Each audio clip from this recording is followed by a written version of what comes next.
अनेक वडील एका कुटुंबासाठी काय करत असतात। जगाच्या पाठीवर वडील हे असा चित्रपटातला दिग्दर्शक आहे जो पडद्याच्या समोर कधीच येत नाही, पण पडद्यावरच्या चित्राला कधी क्षयही होऊ देत नाही। त्याचं नाव म्हणजे वडील आहे। जगाच्या पाठीवर आता आळंदीची यात्रा आली, प्रत्येकजण भगवंताच्या नामामध्ये, कारण पुण्यभूमी असणाऱ्या आळंदीचे प्रत्येकाला वेध लागलेत महाराज। पण ही वेध लागत असताना ज्यांच्यासाठी आपण ज्या परत्वे जातोय ती जगाची माऊली असणारे माझे ज्ञानोबाराय, पण ज्ञानोबारायांना घडवणारे सुद्धा मायबाप होते, हे सगळ्यात मोठं वास्तव आहे। अहो, जगण्याचा आधार खऱ्या अर्थानं विठ्ठलपंतांचं जीवनचरित्र काय आहे शब्दांमध्ये व्यक्त न होणारं, एका पित्याचं काळीज काय असावं यापेक्षा दुसरं उदाहरण या जगाच्या पाठीवर नाही। अहो, ज्यावेळी विठ्ठलपंत संसारामध्ये माघारी आले, आळंदीतल्या धर्म मार्तंडाने आवाज दिला, अरे संन्यासी माघारी आला, आणि पाहता पाहता आळंदीच्या मातीमध्ये धर्म मार्तंडांनी दुःखाची काळरात्र जणू काही विठ्ठलपंत आणि रुक्मिणी मातेच्या अंतकरणात निर्माण केली। या दुःखाला पारावार राहिला नाही। शेवटी विठ्ठलपंत आणि रुक्मिणी मातेनं पाहता पाहता आपले जीवनाची वाटचाल सिद्ध बेटाकडे निघून सुरुवात केली। सिद्ध बेटावरती आले, सिद्ध बेटावरती छोटीशी झोपडी बांधली आणि त्या सिद्ध बेटावर आनंदाने राहू लागले। पण या धर्म मार्तंडांना तोही आनंद सहन झाला नाही। कोणीतरी 4 लेकरांना पाठवावं, अंगणामध्ये शिशू करावी, कोणीतरी विठ्ठलपंत रात्रीचे गाढ झोपेत असताना यावं आणि झोपडी पेटून द्यावी। अरे, अन्यायाचा अतिरेक झाला तरी मात्र विठ्ठलपंत आणि रुक्मिणी मातेनं आपल्या प्रपंचाला मात्र अध्यात्माची कास दिली आणि प्रपंचातलं एक एक पाऊल पुढं पडत गेलं। याच पाऊलावरती खऱ्या अर्थानं प्रपंचाचा जणू काही कळसरूपी मोगरा बहरला आणि याच प्रपंचाच्या वेलीवरती माझा निवृत्ती दादा, माझा ज्ञानदादा, माझा सोपान दादा आणि माझे मुक्ताराणी ही 4 फळं लगडली। दिवसामागून दिवस जात होते। पाहता पाहता लेकरांना मांडीवर घेऊन विठ्ठलपंत आणि रुक्मिणी माता आपल्या लेकरांना संस्कारानं परिपूर्णही करत होते। एक दिवस असेच ज्ञानोबारायांनी मुक्ताराणी आळंदीत असताना एक मुंज पाहिली आणि बोबड्या बोलात मुक्ताराणी उत्तरली, दादा, ए ज्ञानदादा, तुझी सुद्धा मुंज होणार का रे? ज्ञानदादा, तुझी सुद्धा मुंज होणार का रे?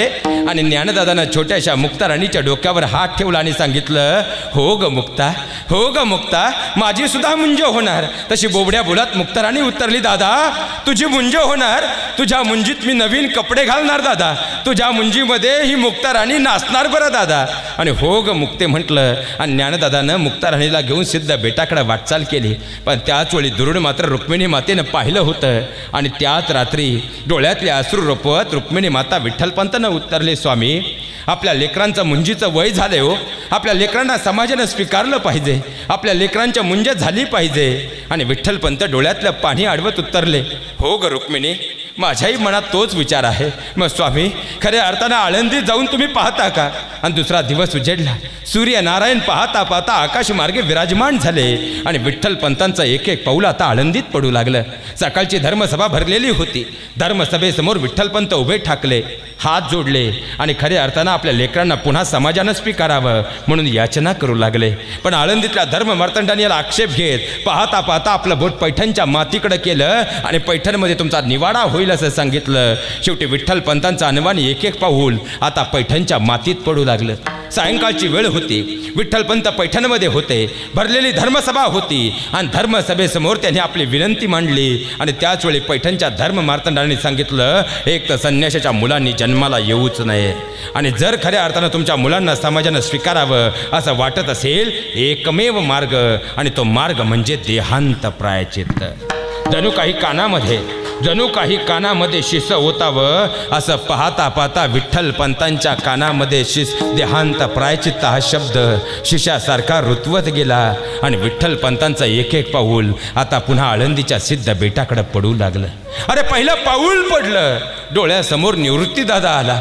माझा निवृत्ती खऱ्या अर्थानं तापट आहे, ज्ञानी आहे, पण थोडासा रागीट आहे। मी जर देहांत प्रायचित्त घेतलं तर काय होणार माझ्या निवृत्तीचं? पुढचं पाऊल पडलं, डोळ्यासमोर ज्ञानदादा आला।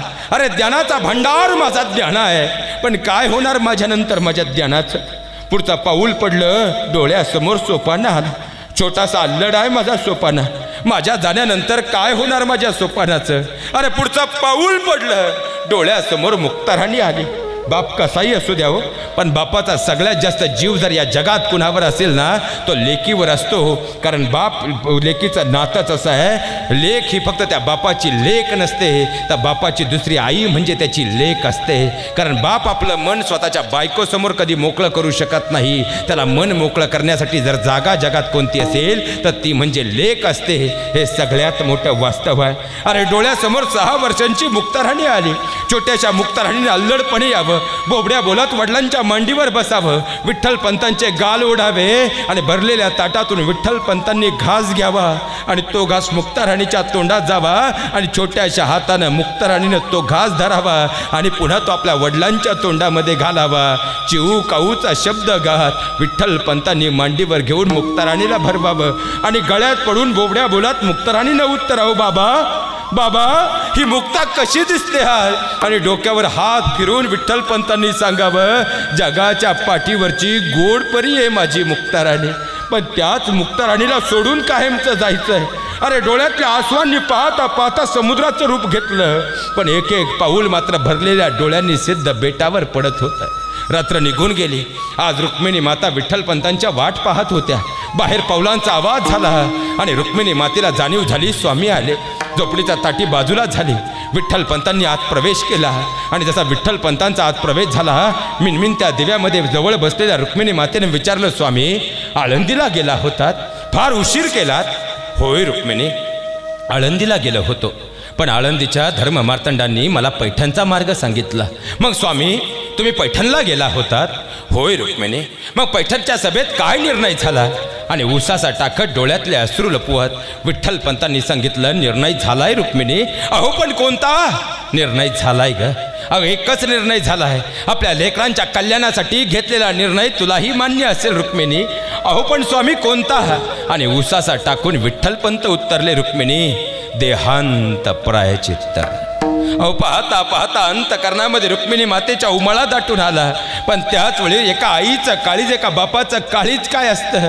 त्या मायबापानं विचार केला, अरे आपल्या देहांत प्रायचित्त घेण्यानं जर आपल्या लेकरांचं कल्याण होत असेल, असं एकदा काय हजारो वेळा आपण देहांत प्रायचित्त घेऊ.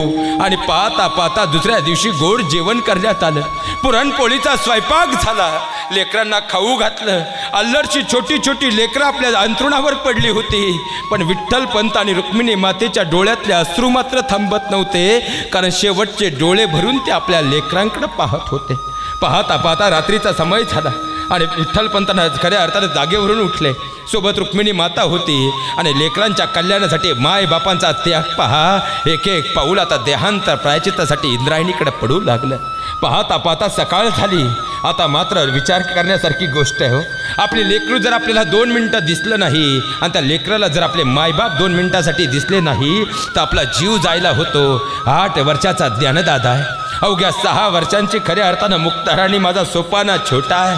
काय लेकरांची उठल्यानंतर अवस्था झाली असेल. वेळ अधिकचा झाला, वेगात पुढे सरकतो. अहो खऱ्या अर्थानं सिद्ध बेटाच्या झोपडीतून जर फक्त आवाज निघाला तर 8 दिवस हुंदक्यांशिवाय दुसरा बाहेर कोणताच आवाज पडत नव्हता.